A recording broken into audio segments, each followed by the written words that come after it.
కార్తిక్ తండ్రి తన స్నేహితుడితో కలిసి బైక్ మీద ఆ కుండను పట్టుకొని బయలుదేరాడు. ఆ కుండను బైక్ ముందు భాగంలో జాగ్రత్తగా పెట్టుకున్నారు. కానీ ఆ కుండలో ఉన్న ఆత్మ ఊరికే ఉంటుందా? దారిలో ఒక స్పీడ్ బ్రేకర్ రాగానే ఆ ఆత్మ కుండ లోపల నుంచి గట్టిగా ఒత్తిడి చేసింది. బైక్ ఎగిరిపడడంతో ఆ మట్టి కుండ కింద పడి పగిలిపోయింది. ఆ కుండలో ఉన్న శక్తి బయటికి వచ్చేసింది. కార్తిక్ తండ్రి వణుకుతూ మంత్రగాడికి ఫోన్ చేశాడు. నమస్కారం మిత్రులారా. భయం అనేది మన నీడ లాంటిది. మనం వెలుగులో ఉన్నంతసేపు అది మన వెంటే ఉంటుంది. కానీ చీకట్లో అడుగు పెట్టగానే అది మన లోపలికి ప్రవేశిస్తుంది. ఈరోజు నేను చెప్పే కథ వింటే మీ వెన్నులో వణుకు పుట్టడం ఖాయం. ఇదొక ఊహాజనిత కథ కాదు, ఒక వ్యక్తి తన కళ్ళారా చూసిన భయంకరమైన నిజం. ఈ కథ 2020 సంవత్సరంలో జరిగింది. ఆ సమయంలో ప్రపంచమంతా కరోనా భయంతో వణికిపోతుంటే ఆంధ్రప్రదేశ్లోని ఒక మారుమూల గ్రామంలో ఒక కుటుంబం అంతకంటే భయంకరమైన శక్తులతో పోరాడుతుంది. ఈ కథను మనతో పంచుకున్న వ్యక్తి పేరు కిరణ్. తన స్నేహితుడు కార్తిక్ జీవితంలో జరిగిన ఆ భయంకరమైన సంఘటనలను అతను మనతో పంచుకున్నాడు. కార్తిక్ చాలా పేద కుటుంబం నుంచి వచ్చిన అబ్బాయి. వాళ్ళది ఒక చిన్న గ్రామం. కార్తిక్ తండ్రి ఒక సామాన్య రైతు. రాత్రి పగలు కష్టపడితేనే ఆ ఇల్లు గడిచేది. కార్తిక్కు ఒక చిన్న తమ్ముడు చెల్లెలు ఉన్నారు. ఆ ఇంట్లో కార్తిక్ అందరికంటే పెద్దవాడు. చదువులో చాలా చురుగ్గా ఉండేవాడు.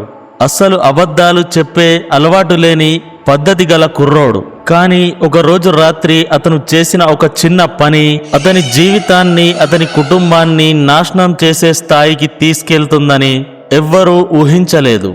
ఆ రోజుల్లో కార్తిక్ తండ్రి పొలం దగ్గరే రాత్రిల్లో కావలి ఉండాల్సి వచ్చేది. వర్షాకాలం కావడంతో అడవి పందుల బెడద ఎక్కువగా ఉండేది. ప్రతిరోజు రాత్రి 10 గంటల సమయంలో కార్తిక్ తన తండ్రికి భోజనం తీసుకెళ్లేవాడు.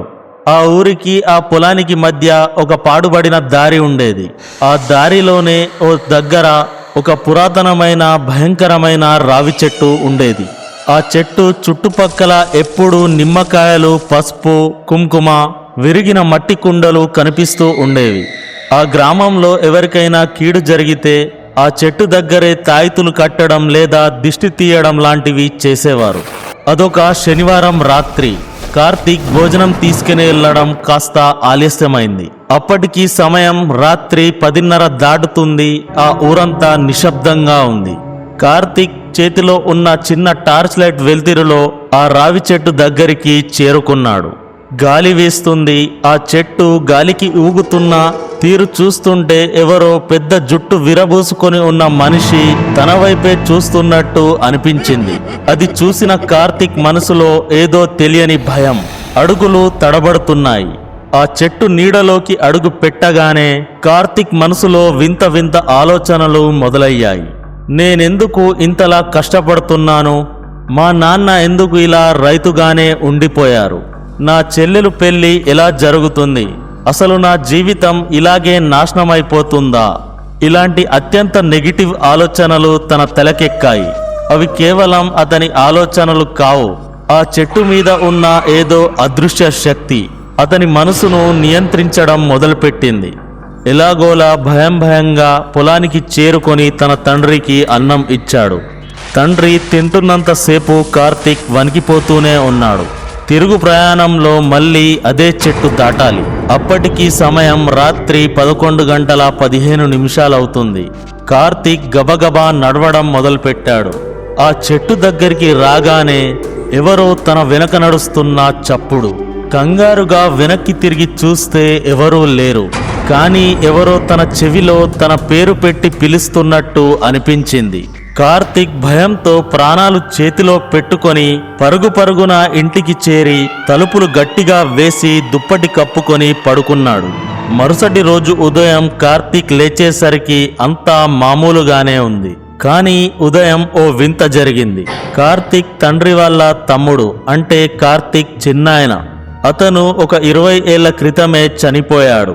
ఆయన ఆ ఇంటికి పితృదేవునిగా ఉన్నాడని ఆ కుటుంబం నమ్మకం.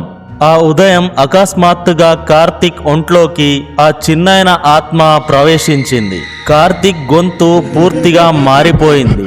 అతను తన తల్లితో నానమ్మతో ఇలా అన్నాడు, నిన్న రాత్రి మన పిల్లాడిని నేను కాపాడాను, కానీ మళ్ళీ గనుక రాత్రి సమయంలో ఆ రావి చెట్టు దగ్గరికి పంపిస్తే నేను కూడా వాడిని రక్షించలేను. ఆ చెట్టు మీద ఉన్నది సామాన్యమైన శక్తి కాదు. అది విన్న కార్తిక్ తల్లి నానమ్మ భయపడ్డారు. 2-3 రోజులు గడిచాక అదంతా భ్రమేమో, పిల్లాడికి దిష్టి తగిలి ఉంటుందేమో అని తేలికగా తీసుకున్నారు. 4వ రోజు రాత్రి కార్తిక్కు భోజనం ఇచ్చి పొలానికి వెళ్ళమని పంపారు. ఈసారి కార్తిక్ భోజనంతో పాటు కొన్ని స్వీట్లు కూడా తీసుకెళ్తున్నాడు. మన శాస్త్రం ప్రకారం రాత్రిపూట స్వీట్లు లేదా తీపి పదార్థాలు పట్టుకొని వెళ్ళేటప్పుడు ఆత్మలు, శక్తులు త్వరగా ఆకర్షించబడతాయి. కార్తిక్ ఆ చెట్టు దగ్గరికి చేరుకోగానే ఈసారి గాలిలో వింతైన వాసన వస్తుంది. కార్తిక్ నడుస్తున్నాడు. ఎవరో తన భుజం మీద చెయ్యి వేసినట్టు అనిపించింది. కార్తిక్ అరుస్తూ అక్కడి నుంచి పరిగెత్తాడు. ఇంటికి రాగానే మౌనంగా ఉండిపోయాడు. ఇక అక్కడి నుంచి అసలు కథ మొదలైంది. మరుసటి రోజు నుంచి కార్తిక్ ప్రవర్తన పూర్తిగా మారిపోయింది. ఎప్పుడు ప్రశాంతంగా ఉండే అబ్బాయి ఇప్పుడు పిచ్చివాడిలా ప్రవర్తిస్తున్నాడు. ఇంట్లో సామాన్లు పగలగొట్టడం, అమ్మ మీద చేయి చేసుకోవడం, తన చిన్న చెల్లెలను దారుణంగా కొట్టడం మొదలుపెట్టాడు. అన్నం తింటే సాధారణంగా కూర్చొని తింటారు కదా, కానీ కార్తిక్ మాత్రం పడుకొని తింటూ వింత వింత శబ్దాలు చేస్తూ తినేవాడు. అతనిలో మనిషి కాదు, ఏదో రాక్షస శక్తి ఉన్నట్టు కనిపిస్తుంది. ఒకరోజు కార్తిక్ ఎవరికీ చెప్పకుండా బయటకు వెళ్ళి తనతో పాటు కొన్ని తాంత్రిక వస్తువులు తెచ్చుకున్నాడు. ఒక కొబ్బరికాయ, ఆవాలు, లవంగాలు తీసుకొచ్చి ఎవరికీ తెలియకుండా ఇంటి మధ్యలో పాతిపెట్టాడు. ఇది గమనించిన కార్తిక్ చిన్నాయన ఆత్మ మళ్ళీ కార్తిక్ ఒంట్లోకి వచ్చి ఇంటి మధ్యలో ఏదో పాతిపెట్టాడు, అది వెంటనే తీయండి, లేదంటే ఇల్లు నాశనమైపోతుందని హెచ్చరించారు. అంతలోనే ఆ చెట్టు మీద ఉన్న ఆత్మ కార్తిక్ ఒంట్లోకి ప్రవేశించి ఆ చిన్నాయనను బయటికి నెంటేసింది. ఆ శక్తి కార్తిక్ గొంతుతో భయంకరంగా నవ్వి, నన్నే పట్టుకోవాలని చూస్తున్నావా, నీ వల్ల కాదు అని సవాలు విసిరింది. పరిస్థితి చేయి దాటిపోవడంతో కార్తిక్ తండ్రి ఆ ప్రాంతంలో పేరున్న ఒక మంత్రగాడిని పిలిపించారు. ఆ మంత్రగాడు ఇంటికి రాగానే కార్తిక్ గర్జిస్తూ, ఏయ్, నన్ను బయటికి పంపుతావా, చూద్దాం రా, నీ శక్తి ఎంతో నా శక్తి ఎంతో అంటూ ఆ మాంత్రికుడి మీదికి దూకాడు. ఆ సమయంలో చుట్టుపక్కలున్న ఎంతమంది మొగాళ్ళు పట్టుకున్నా కార్తిక్ ఆగడం లేదు. అతనిలో అపారమైన బలం వచ్చింది. ఆ చుట్టుపక్కల వాళ్లను ఒక ప్లాస్టిక్ బాటల్లా విసిరిగొడుతున్నాడు. ఆ మంత్రగాడు తన పవిత్ర మంత్రదండంతో, పవిత్ర గంగా జలంతో కార్తిక్ను కట్టడి చేశాడు. గంటల తరబడి పోరాటం తర్వాత ఆ ఆత్మను ఒక మట్టి కుండలో బంధించాడు. ఆ కుండను అనేక రకాల దారాలతో, మంత్రించిన ముద్రలతో సీల్ చేశాడు. మంత్రగాడు కార్తిక్ తండ్రితో ఇలా అన్నాడు, ఈ కుండను తీసుకెళ్లి ఇక్కడి నుంచి 30 కిలోమీటర్ల దూరంలో ఉన్న అడవిలో పాతిపెట్టి రండి. వెళ్ళేటప్పుడు గాని వచ్చేటప్పుడు గాని పొరపాటున వెనక్కి తిరిగి చూడకండి. కార్తిక్ తండ్రి తన స్నేహితుడితో కలిసి బైక్ మీద ఆ కుండను పట్టుకొని బయలుదేరాడు. ఆ కుండను బైక్ ముందు భాగంలో జాగ్రత్తగా పెట్టుకున్నారు. కానీ ఆ కుండలో ఉన్న ఆత్మ ఊరికే ఉంటుందా? దారిలో ఒక స్పీడ్ బ్రేకర్ రాగానే ఆ ఆత్మ కుండ లోపల నుంచి గట్టిగా ఒత్తిడి చేసింది.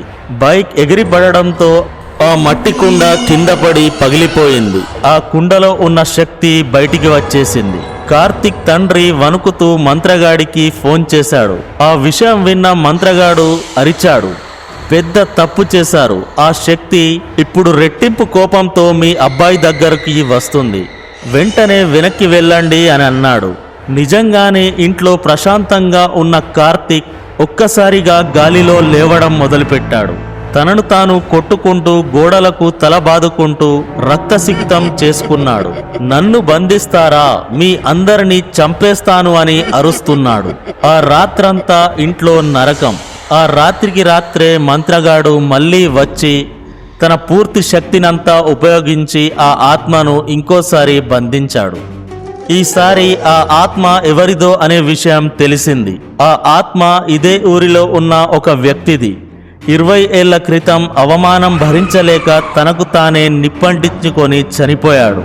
కార్తీక్ ఆ రోజు రాత్రి తీపి పదార్థం పట్టుకొని ఆ చెట్టు కిందికి రాగానే అతనిలో ప్రవేశించాను. వీడు చాలా మంచివాడు, అందుకే వీడిని నాతో పాటు తీసుకెళ్ళిపోవాలనుకున్నాను. ఇదంతా కార్తీక్ రూపంలో ఆ ఆత్మ చెప్పిన మాటలు. ఈసారి ఆ మంత్రగాడు ఆ కుండను ఎవ్వరికీ ఇవ్వకుండా తానే స్వయంగా తీసుకెళ్లి ఒక రహస్య ప్రదేశంలో పాతిపెట్టాడు. కార్తీక్కు ఒక శక్తివంతమైన యంత్రం కట్టాడు.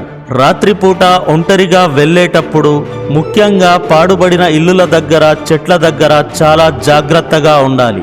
ఈ కథ మీకు నచ్చినట్లయితే లైక్ చేయండి, మీ మిత్రులతో షేర్ చేయండి. మీ జీవితంలో కూడా ఇలాంటి భయంకరమైన అనుభవాలుంటే డిస్క్రిప్షన్లో ఉన్న జీమెయిల్లో మాకు తెలియజేయండి. మరో భయంకరమైన కథతో మళ్ళీ కలుద్దాం. అంతవరకు సెలవు. జాగ్రత్తగా ఉండండి.